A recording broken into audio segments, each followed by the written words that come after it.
स्वागत है आपका। विदेशी संपत्ति के मालिकाना हक की जानकारी आयकर रिटर्न में दिया जाना कानूनी रूप से अनिवार्य है। इसके बावजूद प्रदेश के 1000 से अधिक करदाता ऐसे हैं जिन्होंने आयकर कानून के इस प्रावधान की अनदेखी की है। आयकर विभाग देश भर के ऐसे करदाताओं की पहचान कर चुका है। फिलहाल विभाग ने नज 2 के नाम से जागरूकता अभियान छेड़ रखा है, जिसके माध्यम से करदाताओं को 31 दिसंबर 2025 तक आयकर विवरणी को अपडेट या संशोधित करने का मौका मिलेगा। अगर करदाता ये मौका चूकते हैं तो भविष्य में उन पर विभाग सख्ती भी करेगा। देखिए रिपोर्ट। आयकर विभाग के जयपुर मुख्यालय में विदेशी संपत्तियों को लेकर जानकारी साझा नहीं करने वाले करदाताओं को स्पष्ट संदेश देने के लिए जागरूकता संगोष्ठी का आयोजन किया गया। प्रदेश के प्रमुख कर सलाहकारों और ट्रेड ऑर्गेनाइजेशन के प्रतिनिधियों को विभाग के नज 2 कैंपेन के आधार पर खुद संशोधित अपडेट आयकर रिटर्न जमा कराने की पहल करने का संदेश दिया गया। विदेशी संपत्तियों की जानकारी साझा करने को लेकर करदाताओं के सामने आ रही कठिनाइयों पर भी चर्चा हुई। आयकर विभाग के प्रधान निदेशक आयकर अन्वेषण अवधेश कुमार और आयकर आयुक्त टीडीएस राजस्थान संजय धारीवाल ने करदाताओं की भ्रांतियों को दूर करने की सलाह भी दी, लेकिन यह भी कहा कि भविष्य में विभाग की कार्रवाई से बचने के लिए विदेशी संपत्तियों की जानकारी साझा करना कानूनन अनिवार्य है। ये जो आपके फॉरेन एसेट्स हैं, फॉरेन इनकम है, इसको डिस्क्लोज करने के लिए आपके पास अभी मौका है। अभी 31 दिसंबर तक अभी भी टाइम है, आप उसको डिस्क्लोज करते हैं।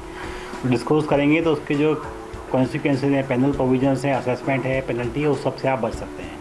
बस यही हम सबको कहना है कि अभी हम नज कैंपेन इसलिए कर रहे हैं कि हम कोई पेनल्टी नोटिस भी नहीं भेजना चाहते और चाहते हैं कि सब लोग अपने वॉलंटरीली कर दें, तो बाकी सारी परेशानी से बच जाएंगे और जो कंप्लायंस लॉ की है वो भी हो जाएगी। नज 2 कैंपेन को लेकर व्यापारिक संगठन Rajasthan chamber of commerce and industries के वरिष्ठ उपाध्यक्ष अरुण अग्रवाल ने कहा कि विदेशी संपत्तियों को लेकर संशोधित अपडेट आयकर रिटर्न जमा कराने की समय सीमा काफी कम है।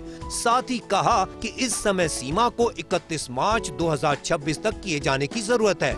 आयकर रिटर्न में विदेशी संपत्तियों की सूचना नहीं देने को आयकर चोरी की श्रेणी में नहीं मानना चाहिए।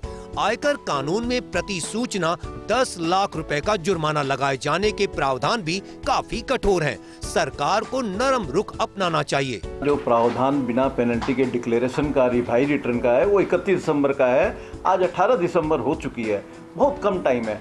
ऐसे में हमने सबने यही मांग की है कि इसको 31 मार्च तक बढ़ाया जाए, जिससे क्या है अभी अवेयर नहीं है लोगों को अवेयरनेस प्रोग्राम चलाया जाए। पूरे राजस्थान में, पूरे इंडिया में awareness programs different associations, chambers के मार्फत चले, जिससे लोग अवेयर तो होना कम से कम। इस संबंध में कानून तो 2012 में बनाया जा चुका है, लेकिन 4 साल से विदेशों में स्थित संपत्तियों की सूचनाएं विभाग के पास आ रही हैं, जिससे विभाग करदाताओं को संशोधित आयकर रिटर्न जमा कराने की सलाह दे रहा है। राज्य के प्रमुख आयकर सलाहकार और कालानी एंड कंपनी के भागीदार सीए जगदीश सोमानी का कहना है कि विदेशों में बैंक खातों की मौजूदगी की जानकारी भी करदाताओं को विभाग को देने की अनिवार्यता है, जो करदाताओं को पता ही नहीं। जो फॉरेन एसेट्स के डिस्क्लोजर में ऐसा कोई प्रॉब्लम तो कोई भी नहीं है, केवल इसमें अवेयरनेस की कमी है। लोगों को ये अभी पता नहीं है पूरा अच्छी तरह से कि इस फॉरेन एसेट्स को डिस्क्लोज भी करना है, जो एसेट्स वो होल्ड कर रहे हैं या जो उनकी डिटेल्स है और किस किस तरह से कौन कौन सी एसेट्स को डिस्क्लोज करना है, उसको हर साल आईटीआर के अंदर डिस्क्लोज करना है। वो उनको थोड़ा सा अभी आइडिया नहीं है, लोगों को अवेयरनेस नहीं है। वैसे यदि हम इस कानून की बात करें तो ये 2016 में ब्लैक मनी एक्ट इंट्रोड्यूस हो गया था, तो जब से ये प्रोविजन लॉ में, और उससे पहले 2012 से इफेक्टिवली लॉ में आ गया था। 2012 में सेक्शन 148 के अंदर भी रीओपनिंग वगैरह के प्रोविजंस डाले थे और जब से चल रहा है, बट अभी भी लोगों के अंदर अवेयर नहीं है। डिपार्टमेंट लोगों को ज़्यादा अवेयर कर रहा है। अब डिपार्टमेंट का पूरा कॉपरेशन है, वो लोगों को मैसेजेस के थ्रू, ईमेल के थ्रू अवेयर कर रहे हैं और ये गाइड कर रहे हैं कि आप एक बार उसको आप डिस्क्लोजर करना चालू करें। बड़ी मात्रा में देश के आयकरदाताओं को विदेशी संपत्तियों की प्राथमिक जानकारी ही नहीं है। ऐसे में वे अपनी नियमित आयकर रिटर्न में इसकी सूचनाएं विभाग से साझा नहीं करते आयकर विभाग ने फॉरेन एसेट्स की घोषणा के जो मापदंड तय किए हैं वे काफी कड़े हैं।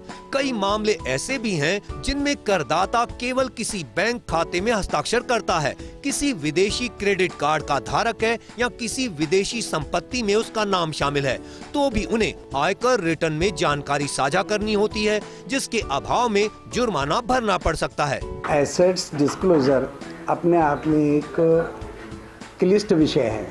It is a very complicated. और इसमें अवेयरनेस में क्या है कि जब चार्टर्ड अकाउंटेंट या कंसल्टेंट रिटर्न भरता है तो चूंकि एसएससी अवेयर नहीं होता, इसलिए वो उनको ही इन्फॉर्मेशन नहीं देता है कि जैसे मान लीजिए किसी में वो बेनिफिशियरी है तो भी उसको अपना डिस्क्लोजर करना है, यदि वो जॉइंट होल्डर है तो भी उसको डिस्क्लोजर करना है। इवन केवल वो सिग्नेटरी है, यानी बेटे के साथ में वो सिग्नेटरी हो गया जबकि उसका कोई अकाउंट में भी नाम नहीं है, कैसे भी नाम नहीं है, तो भी उसका डिस्क्लोजर होना जरूरी है। अंतर्राष्ट्रीय स्तर पर सभी देश एक दूसरे के साथ अपने नागरिकों की वित्तीय सूचनाएं साझा कर रहे हैं। यह सूचनाएं विभिन्न देशों की ओर से कॉमन रिपोर्टिंग सिस्टम CRS पर साझा की जा रही हैं।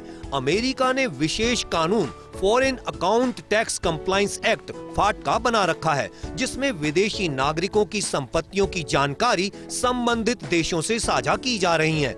इन जानकारियों के आधार पर भारत सरकार के पास में विदेशों में भारतीयों की संपत्तियों की पूरी सूचनाएं उपलब्ध हैं।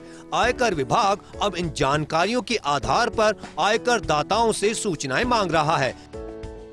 अपनी आयकर रिटर्न के अंदर विदेशों में स्थित संपत्ति के बारे में सूचना नहीं देने वालों के लिए आयकर विभाग ने एक विशेष अभियान की शुरुआत की है।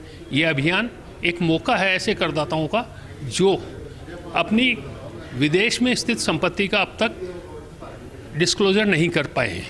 चूँकि ये स्कीम केवल 31 दिसंबर तक है, अतः ऐसे करदाताओं को विभाग की ओर से यही सलाह दी जा रही है कि वे तत्काल अपनी रिटर्न को अपडेट करें या रिवाइज रिटर्न फाइल करें। देखे जाने वाली बात यही है कि विभाग की ओर से दिए जाने वाले इस संदेश को करदाता कितना गंभीरता से लेते हैं। कैमरामैन विनोद के साथ Vimal Kothari, first India news, Jaipur.